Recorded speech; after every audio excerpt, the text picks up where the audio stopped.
All right, so we are talking about international opportunities and was just going over the fact that you don't have to do this alone. There's a whole office for you to help support you through this process of applying for national fellowships. So why should you apply? So hopefully you are here because you think there's some value in applying for fellowships. So some of the things that you'll get out of this process are to clarify your goals and areas of interest. We've had students who have gone through this process and like come out the other side and been like, I need to change my major because I found this whole other realm that I didn't even know existed and got really excited about it. Learning how to articulate your academic, professional, and personal identity in writing, which can be really hard. It's very different from like writing an essay or writing of any other sort you probably have done. So we'll help you to develop that voice, strengthen your persuasive writing skills, develop materials that you can adapt for graduate school and job applications. So your first fellowship is always going to be the hardest one because you're starting from square one. But after that, you'll have materials that you've written and things that you've thought about that you can build on and adapt for other fellowship opportunities. So usually it's like a bag of Lay's potato chips. Like you really can't have just one fellowship. Like usually it's like students start applying for multiple and that's good because the more you apply for, the higher your chances that one of them will be a successful application. So building your campus and community networks, getting to know the National Fellowships advisors, getting to know your faculty better, getting to really deeply engage in a new and exciting way with those folks who are rooting for you academically.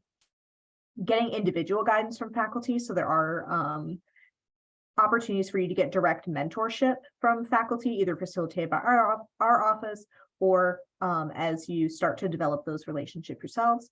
And then, of course, icing on the cake, possibly get funding to do cool things like study abroad. So why international opportunities specifically? So with international opportunities, you can develop your language skills or regional expertise, build your personal and professional networks even beyond the borders of the US. So that's a really exciting opportunity.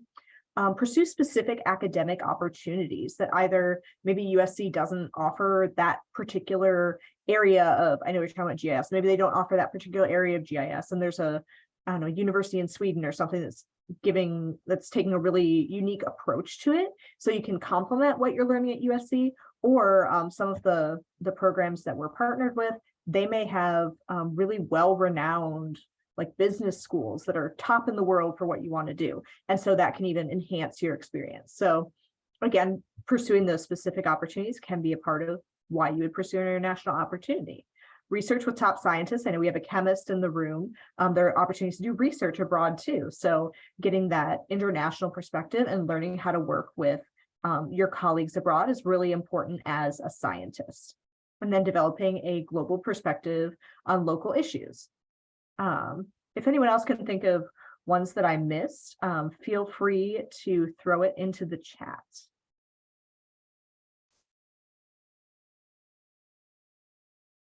All right. So again, this internationally focused fellowship, what can you do? Lots of things. Study abroad, learn languages, although that doesn't have to be a component of your international experience. We hope it will be. Do research, practice international policy making, join the Foreign Service, get a job, why not? Teach English, get your master's degree overseas, and more. So one thing you'll notice as we go through this information about these international opportunities is a lot of these areas overlap. So there are areas where you can be international and STEM or public service or graduate school, language study and STEM. Like it just kind of depends on what your interests are. And usually if you can make that connection, there's a fellowship that you can probably leverage to support that. So just want you to be thinking kind of in that interdisciplinary Venn diagram sort of way and really finding the places where your areas of interest overlap. So let's talk about some specific opportunities. But first I'm gonna pause. Are there any questions so far?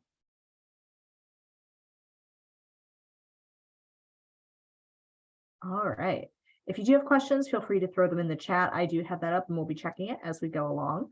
But fellowships overview. So I put these in alphabetical order because I really couldn't find a better way to organize them because there are just so many. So kind of starting with the scholarships that allow you to go abroad and do language study. So I don't know, I know we have someone who is interested in French, someone who, I don't know if we had any other language interests in the room, but a lot of the funding is for critical need language study. So that's basically funding for languages that are not widely taught in the United States, but are very vital for US national security, US interests. I know it's kind of a scary term, but basically the US thinks they're important.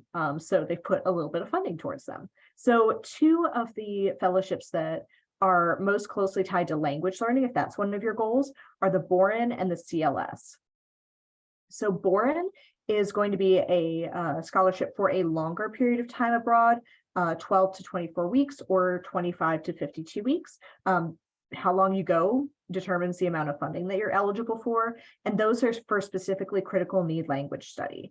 I know we had someone who was interested in French. They do actually offer French, but only in Senegal. So if you're interested in going to Senegal to study French and maybe looking at the ways that like Francophone Africa is using the language or using GIS systems, like that would be a pretty great opportunity.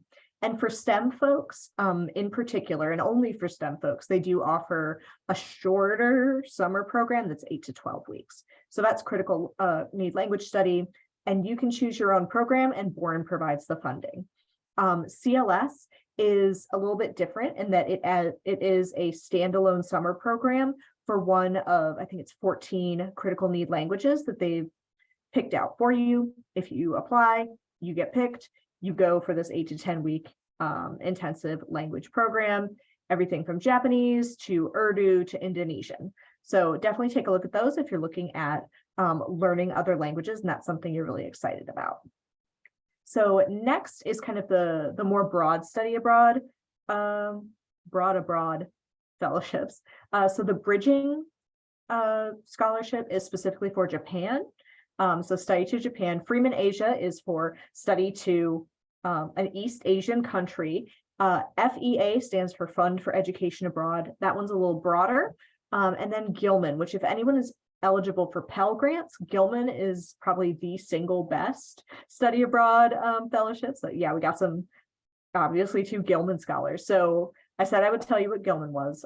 So Gilman is a study abroad scholarship for Pell eligible students that is up to $5,000 or even $8,000 if you're incorporating critical need language study. And that is for a program of any length. And that's really a great thing about Gilman is I know here we do a lot of like Maymaster programs, a little bit of shorter programs, and a lot of these fellowships do have certain length requirements.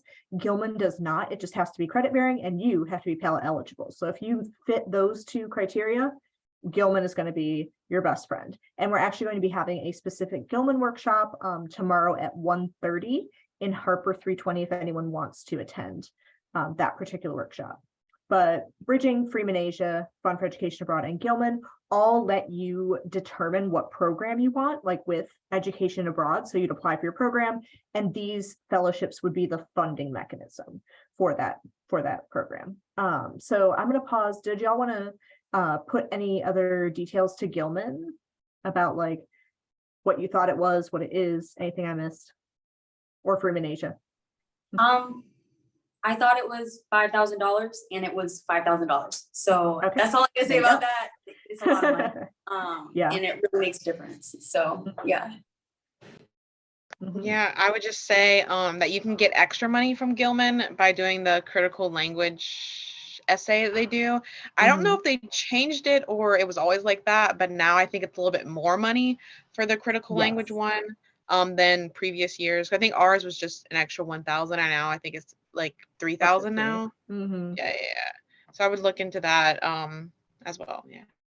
Yeah. Wonderful. Yes.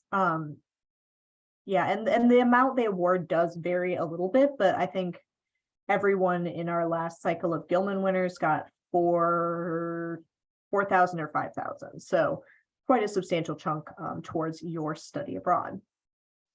And one other thing about Gilman is that when they award you, they award you. They don't award your program. Because I know Madison said, I think Madison, you were talking about having to switch from Japan to Korea. Yeah. Or yeah. So, or was it Natalia? I forget who. Probably both of you. Okay. It was me. I had to switch Okay. from Cyprus to South Korea because of There the you go. level advisories. Yeah. Hmm. I also had to switch from Japan to Korea for the level advisories. Yeah, but you both still got Gilman. So Gilman is very, very good about awarding you and not necessarily your program. So if you apply, say, in March, when the next deadline is, and you think you're going to go to Germany, but your plans change and you end up going to Cyprus, like if they've awarded you, which is really nice. And they're just really great to work with. Plus with Gilman, CLS, and Boren, if you're planning to do anything with like the federal government, you actually get a special non-competitive hiring eligibility, which means like as long as you're qualified, like it's really easy to get a government job. It gives you a huge leg up if you're trying to get into that kind of work. And so for our chemists in the room, Dodd Rise is an excellent opportunity. So this is a summer research internship in Germany with German PhD students. You don't necessarily have to speak German, but you can. That's always a plus. But they have different programs and internships, and you would apply for up to 3 of those that you found interesting, and then hopefully get to do 8 to 10 weeks of fully funded research in Germany. So that's a really great one for STEM folks. And then kind of moving into, I'm going to skip ahead to Fulbright UK. So a lot of you are in your first year at school. So this is actually a really good time to talk about Fulbright UK. Unfortunately, the deadline for this coming summer just passed, but you can still apply as a sophomore. But the Fulbright UK is a 3 to 4 week summer program at a UK university for first and second year students, and they specifically require that you have not traveled a lot. This is really intended to give you a very supported international experience that will hopefully inspire you to continue traveling, continue to apply for things like Fulbright student program, which is kind of the graduate school version of that. But if anyone is thinking about that type of a summer program for next year, definitely come see us probably about November, December of next year to get started with that. And that's been a really cool program. They have different programs based on like technology and innovation and social justice and identity and all sorts of cool stuff. I wish I could go. So that's another one that's going to be for first and second year students. As we move kind of towards the end of your time at USC, there are quite a number of programs that will help you get to grad school abroad. So if you've been thinking, oh, I think it'd be great to go to grad school in Germany. Well, we have fellowships for that. So Erasmus Mundus is a 2-year master's degree in Europe. You actually get 2 one-year masters. So you come out of it with 2 degrees.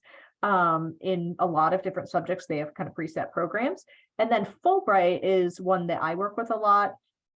And that gives you the opportunity to either teach English, do research, or go to graduate school abroad. And I know Valerie mentioned that she did a Fulbright ETA in Poland. You can go just about anywhere in the world. And that is something that you would look to apply for your senior year, but you are eligible from the time you graduate through like your terminal degree. So if you have a PhD, sorry, you can't apply for a Fulbright student program, but up until that point, even if you've been graduated a couple of years, you can come back to us and we can help support you through that application, just so long as you're not affiliated with another institution that might be better poised to help you. But we'll help you through that process as well. And then some other fellowships. There are a couple of summer programs on here, PPIA, which is for folks who are interested in public policy and international affairs. That's what that stands for. That is for specifically juniors who are interested in going into public policy and international affairs. And that's at one of several prestigious institutions across the country, kind of as a preparation for going into a public policy graduate program. Pickering, Wrangell, Payne, and IT Foreign Affairs, they're all kind of the same, but they all have slightly different focus areas. But those are the ones that are going to help you pay for your master's and then get you a placement within the Foreign Service. So if you thought about the Foreign Service, if you want to be an ambassador, if you want to work at an embassy abroad, that's going to be a really great fellowship for you. And we actually had a couple, like students were really successful this year with that one. But we can help you kind of figure out which one's going to be the right fit for you. Pickering, Wrangell are almost identical. Payne is more about USAID, USAID, foreign service, so more development oriented. And IT foreign affairs is what it sounds like. It's actually become an IT professional at a US embassy. So pretty cool. Wrangle Summer Enrichment is similar to PPIA, and then it's a 6-week summer program for undergraduates, again, interested in the foreign service. And then, yes, so Natalia, I'm gonna pause for you. Yeah. So actually the deadline for the Wrangle Summer Enrichment Program was last night. And I applied for it and the application was really simple. It just had like a personal statement, a financial aid statement. And for the personal statement, if you end up like, since I had already done the Gilman, I just adjusted my personal statement for the Gilman to fit the Wrangle Summer Enrichment Program. So a lot of these, you can just apply for them once you've already got one down. Right. Thank you. Yeah. Again, like this is something that you can use over and over and over again. So I don't think it's plagiarizing if you plagiarize yourself. So, but we'll help you kind of adjust your language for each individual award, or you can do that yourself and we're happy to read over it or not. Yeah, so Wrangle Summer Enrichment is a really great one. That's at Howard University in DC, and it's specifically for students who are interested in the foreign service who come from underrepresented backgrounds or who have financial needs. So if that's you, again, really great program for students. And then Rhodes, Marshall, Mitchell, and Gates Cambridge are all fellowships that will help you get to graduate school in the UK or Ireland. I will say the UK is probably like the #1 country that folks want to go to when they think about either study abroad or graduate school. So it does tend to be a bit more competitive. But if you work with our office, you can put forth your most competitive application. We have had successful fellows for all of these, I believe, in the recent past. And one of the other things that we as an office can offer is we have access to previous successful winners' essays. So actually, that's one of the things that you'll get if you work with our office is access to view those so that you can get an idea of what other folks have written about in the past. Of course, we want your essay to reflect you, and no two fellowship essays are going to look the same. There's not really a formula. There's not a template that you can plug into. There are some common themes, but we can help you kind of identify which ones will work for who you are and what you're trying to communicate, and which ones maybe would be better for different fellowships. We'll help you with that process. And then finally, the Rotary Global Grant, we're actually recruiting for this one right now. The deadline's coming up in April, but that is for graduate work abroad. So 1 year of graduate school funding to the tune of $30,000 to $45,000 for that year of funding abroad. And that one, students will, if you want to go straight into grad school, will typically apply the spring of your junior year because it has kind of a funky timeline. So if you apply now, for example, you would have funding to start your graduate school in 2024. And I will say one thing I've mentioned a couple times is 1 year of funding. So in the US, a lot of master's programs are 2 years. Abroad, more master's programs tend to be 1 year. So that's why a lot of these are 1 year funding, because that will result in a master's degree in many locations. All right, that was a lot of words and a lot of acronyms and everything. So I'm going to pause for questions.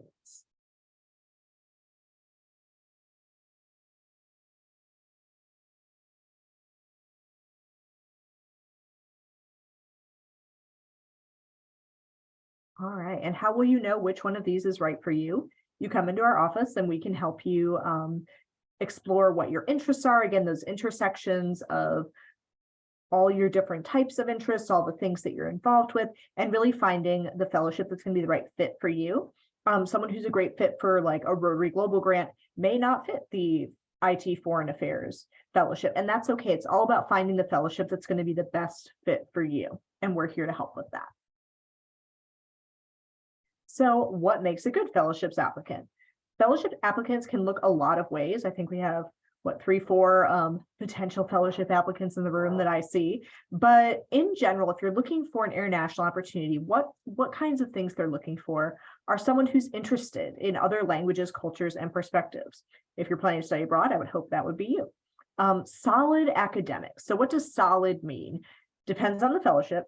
Gilman, for example, does not have a GPA requirement. What they want to make sure is that you are in a good academic place so that you can be successful abroad. That can look a lot of different ways and may not always be reflected in a GPA on the 4.0 scale. Some other fellowships like Pickering, Rangel, Payne, et al., they do have a 3.2 hard GPA requirement. So it will depend on the fellowship. They're looking for leadership experience. This can look a lot of different ways. It doesn't have to be tied to a specific title for an organization. If you organized a bake sale or an event or coordinated volunteering or handled some sort of marketing push in your organization, like those can all be leadership experiences. I've even seen someone recently who wrote a leadership experience about like leading themselves through the process of developing their own major here. So like that was a really interesting take on what leadership looks like. So we can be creative and we can help you kind of find that within your own experiences so that you can talk about it. Cultural humility and empathy, if you're going to be going internationally, like those are kind of critical pieces of the puzzle. So really being able to connect with people and the open-mindedness to be able to engage with different ways of thinking, being, and doing. Resilience and follow through in the face of obstacles. Like I mentioned kind of earlier in the presentation, these fellowships, there are a lot of people who are interested, and there are only a certain number of fellowships that they can award. So by default, there are going to be some people who don't get awarded a fellowship. And so that's actually part of the value, I think, which is hard to think about. That is kind of a value where it's like, oh, I didn't get it. How is that valuable? Well, it's building up those muscles of resistance or resilience, I mean. Because I mean, as you go through life, like you're never going to get every single opportunity you apply for. Like, I mean, how many of us have gotten every single job, every single award, everything that they've applied for? Very few people. So the ability to follow through in the face of obstacles, to hear that no and keep going, like that's a really valuable thing. So that's one thing that we can help you with, is kind of learning that resilience and follow through. We hope you win, but if you don't, we're here for you. And then finally, bringing unique perspectives on the world's biggest problems. Again, everyone has their own perspective. Everyone has different passions and cares about different things. So what do you care about? Why is that important to you? And how do you see that playing out in the world? And this is kind of the I don't know if it's like a social justice thing, but thinking about like we each care about different parts of like the world's problems. So therefore all the problems are cared about. So really thinking about what you bring to the table, what's unique about you and what you have to offer, because y'all have a lot to offer. And the fellowships are looking to invest in you and invest in your potential to do great and awesome things.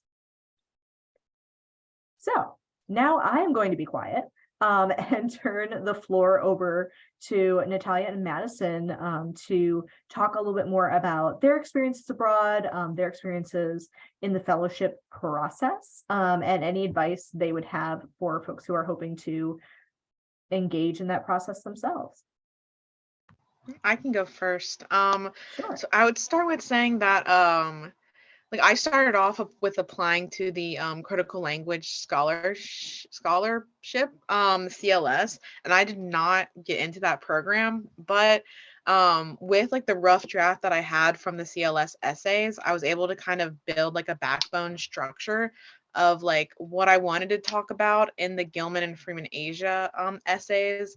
And then once I didn't get into the CLS though, I stayed in like the candidate email, yeah, for fellowship stuff. And then I came across like the Gilman and the Freeman Asia because I knew I wanted to study abroad and I knew I wanted to study abroad in Asia. But I didn't really know much about it until I came across the emails with a little bit of information about the scholarships. Yeah, so your first draft is definitely not going to be good no matter how good at writing you are. But that's why all the advisors and peer mentors are here to help you like kind of revise and just make it the best that you can be for your essays and your application. Yeah. Hi, so my experience was kind of like what Madison was saying. Like I got signed up for the candidate email, and my freshman and sophomore year, I didn't really pay attention to it. But my junior year, I just kept getting these emails. And so I was like, finally, okay, let me check what they're saying. And I went through the Gilman and I was like, wow, this is like perfect for me and I really need to apply. So the Gilman's actually the only one I applied to and that I got so far. Hopefully I get the Wrangell Summer Enrichment Program. But yeah, it was, the writing process can seem a little intimidating, but definitely with some hard work and practice, and there's a lot of resources available to you, like the Writing Center. I have a lot of friends that applied for either the Gilman or some of the other fellowships, and they really leaned hard on the like Success Center and the Writing Center, as well as the fellowships office team.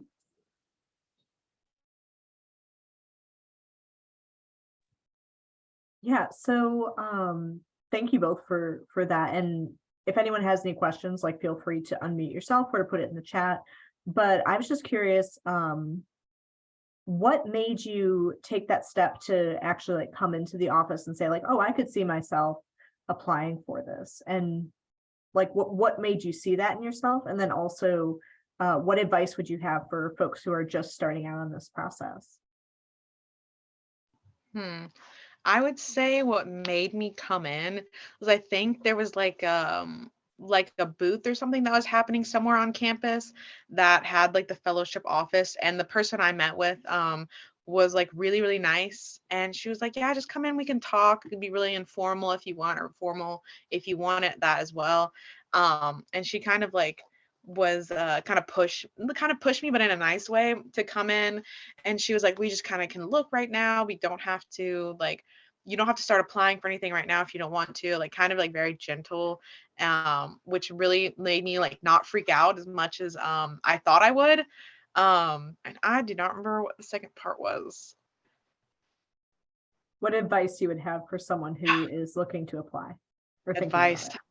I would say, yeah, try your best not to freak out. It is going to be hard because there's a lot to apply for, but just know that what you're applying for is going to really like boost you, yourself, and your experiences either in the US or abroad or in your future plans. And that our job here is to just help you, entirely just help you. We are here for your aid. And yeah, all of us here at the office just want to help you. Yeah, and so for me, the way I got signed up to the email was that I had gone to one of the sessions that they held, and I had like heard about a lot of these different fellowships. But once I saw the email, I was like, okay, I got to meet with someone. And then I think I went to another session, and I also met a fellowship advisor that was very kind to me and was like, hey, just like come to my office, let's chat. And by the time I had like read about what the Gilman was offering, I was like, yep, I have so many questions and I need answers. So I met with her, it was super casual. We talked about different options because at that point, I had a lot of interests and I hadn't narrowed it down yet. So she kind of helped me talk through my life story, my like everything, just to like narrow down like what my career interests were, where I see myself in the future. So yeah, that really helped me when it came to writing my essays, because I kind of had it in my head, like, okay, these are kind of my goals going on to the future. And even though I'm open for them changing right now, I want to be able to articulate what they are.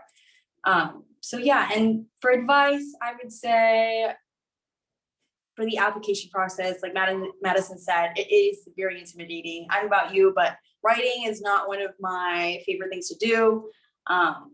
So it was difficult for me. I like wrote it down all in one go, and then I had to like revise it.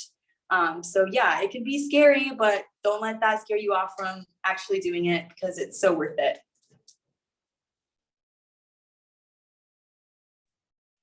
I actually have a little something to add, if that's okay, Heidi. Yeah, just in terms of a piece of advice about applying, I made the mistake of going to like the Fulbright grantee bios for Fulbright Poland. I could see everybody who had been an English teaching assistant before in previous years, and I read their bios. And I guess I could have adopted the mindset of being inspired by their greatness, and instead I was incredibly intimidated by their greatness. And I said to myself, I don't belong amongst these people. There's no way I should apply for this. So I talked myself out of applying pretty much every other day. Kind of know yourself and understand if that is something that would be beneficial to you, to see like what previous successful applicants have done, people have gotten the grants that you're looking for, but also don't let their accomplishments talk you out of thinking that you yourself can also earn that award. As Heidi mentioned, everybody has a unique perspective, a unique set of skills to bring to these opportunities. And what you have to bring, is just as important as what someone else has already brought to the program. So don't talk yourself out of it like I did multiple times. It'll make it, I think, maybe a smoother process for you. Yeah, and like I said, thank you for adding that, Valerie, that we have the saying that like fellowships are for anyone. So not every fellowship is for every person, but every person can basically find a fellowship that fits for them, just about. So we're here to help you kind of find what fits for you and what makes sense. And then we're here to help you be your cheerleaders throughout the entire process. Like we're all just like relentlessly positive and like we're just gonna hype you up the entire time. So definitely know that you have a whole office that is cheering for you and here to help you and support you throughout the entire time that you are a USC student. So for those of you who are in the room, do you have any other questions for our fellowship peer mentors? Deep and burning questions. Well, I guess I have a question then. How can folks meet with you to learn more about your experience and maybe talk to you when they don't have these like old folks kind of looming in the Zoom chat? So I think both of our profiles are on the National Fellowships and Scholarships website. So you can just go to the scholarships and then it will have like a specific focus. And so you can put international opportunities and my face and Madison's face will pop up and you can just click on it. And you can send us an email and we'd love to chat with you. And we could just find a time to do that. Yeah, and there's a link to everybody's faces. And in addition to that, if anyone likes coffee, so when you meet with fellowship peer mentor, maybe not Natalia, she's in Peru, but like we have a coffee card that we have for our office. And so the fellowship peer mentor will actually treat you to coffee on us. So that's another great way if you just want to get a caffeine fix, like maybe you'll learn about fellowships in the process. Wonderful. Okay. Oh, and thank you. I think Valerie and I chatted the exact same link at the exact same time. So we're all on the same brain wave here. All right.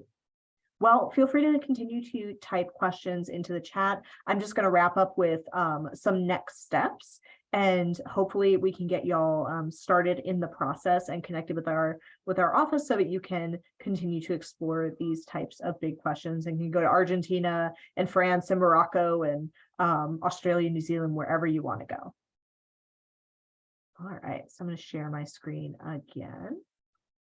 All right, so let's talk about crafting a strong application. So this is something that we'll help you with as advisors, as your fellowship peer mentors. We'll help you figure out like what makes a good, strong application. How can you best show your unique and authentic and curious self? So it's all about finding your fit. So really finding out which fellowship is going to be the best fit for you. Again, if you're competitive for one fellowship, you may not be for another, and that's fine. You just got to find which one best fits you and your interests. Starting early, so those of you who are in here in your first or second year, awesome. You are really well on the path to having a great record of fellowship applications and hopefully some wins in there. And so if you start early, again, there's a higher likelihood that you're going to have more opportunities and you'll be able to plan which opportunities you want to apply to and when.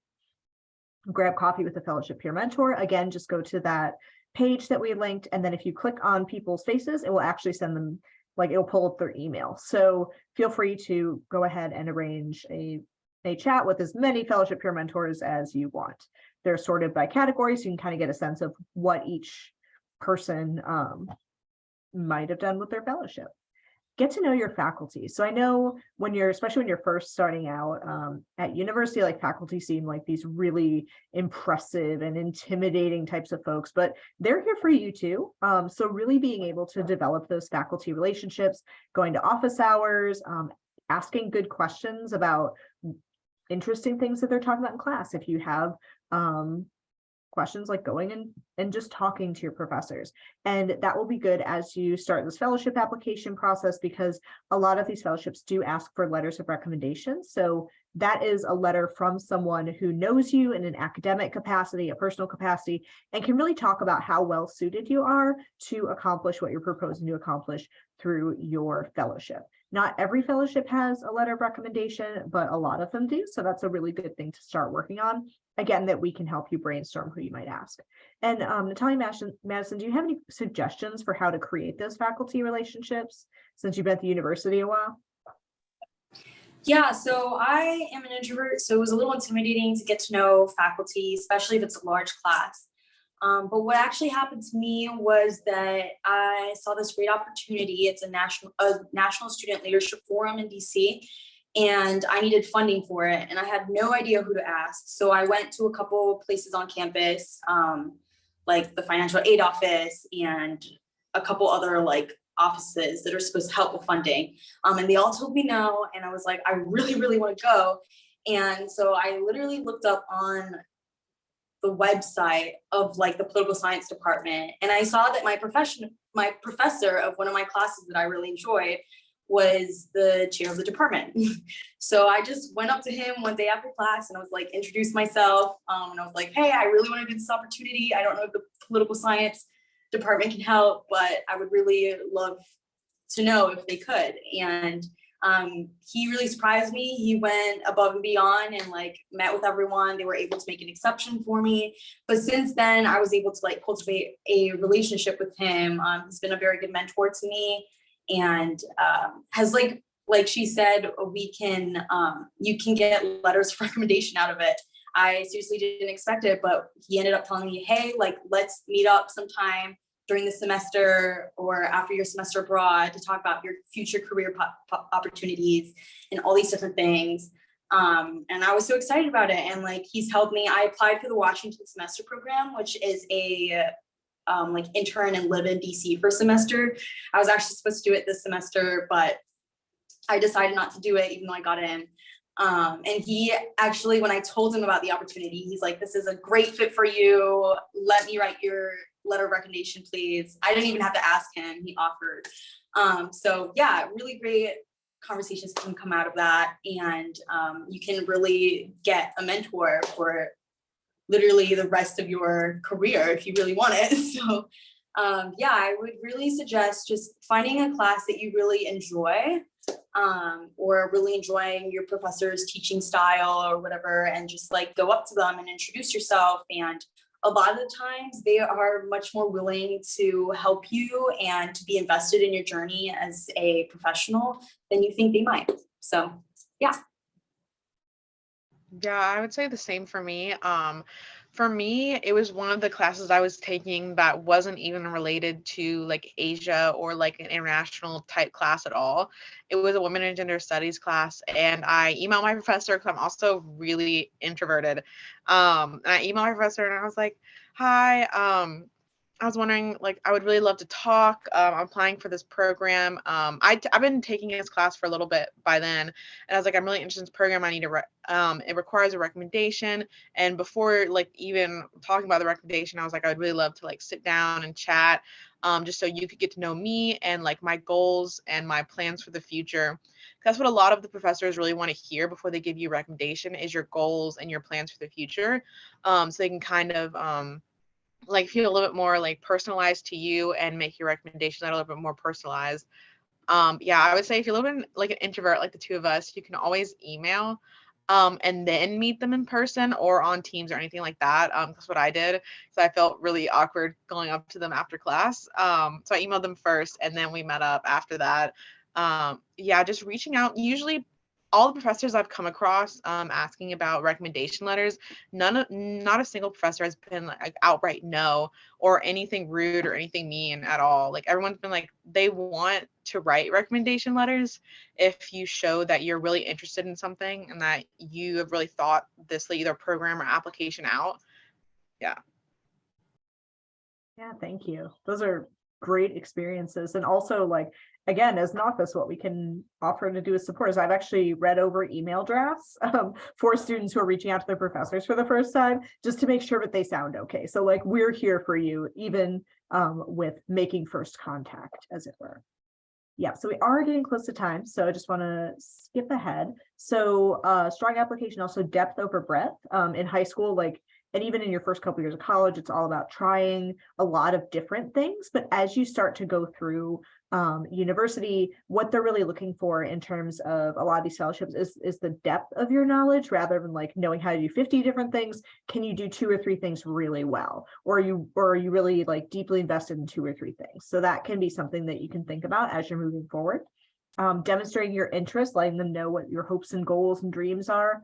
Being open to feedback, because this process, I mean, it is writing, and writing is a process, and writing involves feedback. And so there are going to be some times where you're going to get advice where it's like, oh, I'm not sure about how you phrase this, or hey, I don't think that this is really the best fit for your essay. So really being open to feedback and taking it in the spirit in which it is intended, which is in the spirit of helpfulness, in the spirit of helping you to be putting who you are on the page. That's something that I always find is like, that's really where we kind of push students, is when we're like, okay, we talked about this, and I know like you are so interesting. We want to make sure that gets on the page. And sometimes it can take a couple of tries. So we're here to help you with that. And then using your resources, our office, the Office of Undergraduate Research, is another great place to get involved with if you're not already. Your faculty, your friends, your professional and student organizations, lots of resources for you to tap into. Okay, so if you want to take 2 seconds in the chat, if you could just say one fellowship that maybe sparked your interest today, and then what's one step that you might take in the next 2 weeks to follow up on that curiosity? So one fellowship that sparked your interest, if you remember from that huge list that I put up there, and then one step you might take in the next couple of weeks to follow up.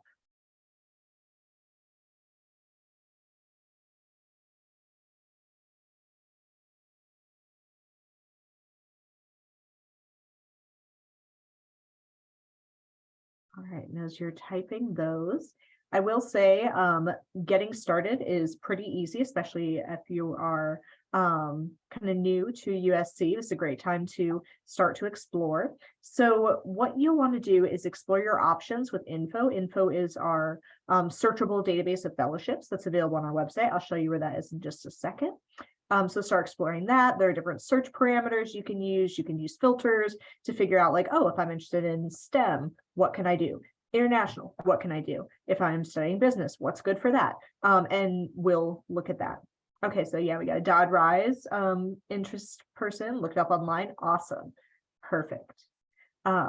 Check out our workshops. You're already here. So this is one of our info sessions, which are more broad and topics-based, but we do also have workshops as you start to refine which fellowships you're interested in. And those will be fellowship specific and dive a little bit deeper into a specific opportunity.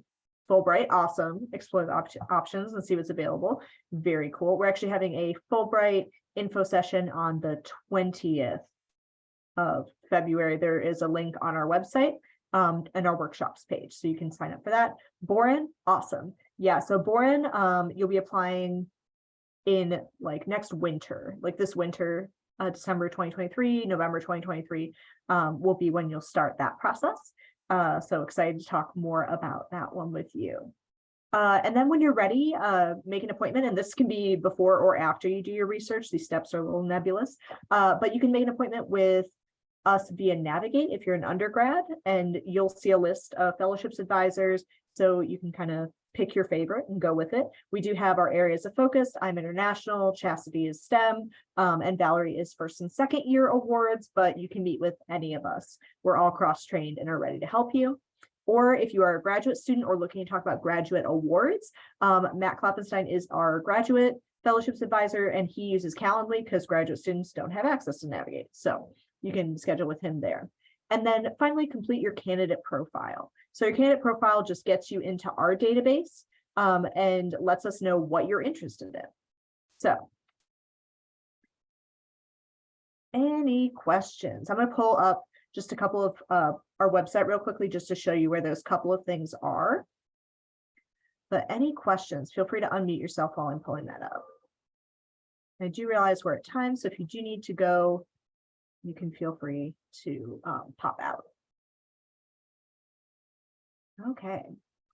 So this is our National Fellowships and Scholar Programs website. You can get there by going to sc.edu/NFSP, which stands for National Fellowships and Scholar Programs. We use acronyms a lot in fellowships. So when you go to the fellowships website, you'll see some general information.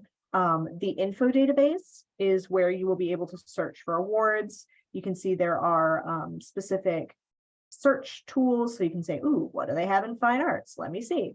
And then you can see all of these different opportunities that might fit your interests. So if you're interested in getting started and getting into our office's radar, so explore your options, check out our workshops, and then your candidate profile is here. And so once you click your candidate profile, that will again create an entry for you in our database so that we can keep track of you. Sounds sketchy. We can know that you're on our radar and send you appropriate emails. Like Natalia was saying, she kept getting emails. You can actually refine which emails you get by clicking which fellowships you're interested in. All right, and I think that concludes our formal presentation. We're at 4:32, so not too bad. So if you have any other questions, feel free to send us an email. If you have a second, let us know what you thought. I'll also send this link within the follow-up email I will send to you all, but it is really helpful to know what you found useful about this website, what you think we could improve, or this webinar, we could improve so that we can really be valuable to you and that you can really feel like you're getting a good investment of your time. But yeah, I'm happy to hang on for a couple of minutes. I'm going to stop the recording and then I am happy to answer any remaining questions. Thank you all so much for spending your afternoon with us.